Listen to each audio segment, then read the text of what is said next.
Mayonezli salatlarni xush ko'rmaydigan insonlarga moydek yoqib tushadigan judayam mazali salat o'rgataman. 400 gramm tovuq filesiga tuz, paprika, murch, slobodani yog'laridan 2 qoshiq qo'shib, yarim soatga xona haroratiga qo'yib qo'yamiz.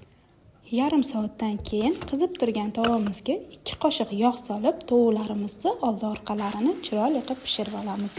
Xuddi shu usulda tayyorlasangiz, ishonchim komil, uyingizdagi hammaga birdek yoqib tushadi. Muzdek suvda yaxshilab yuvilgan ko'katlarimizni birin-ketin idishga solamiz. Sloboda mayonezlaridan bitta idishga solib, ustidan tovuq uchun mo'ljallangan sousdan qo'shamiz. Aralashtirib salatimizni qorib olamiz. Xohishga ko'ra 2-3 qoshiq konserva jo'xori qo'shib yuborsangiz yana ham mazali bo'ladi. Sahifamga obuna bo'lish esingizdan chiqmasin. Juda ham kerakli va foydali videolar bilan bo'lishib boraman. Oldindan rahmat.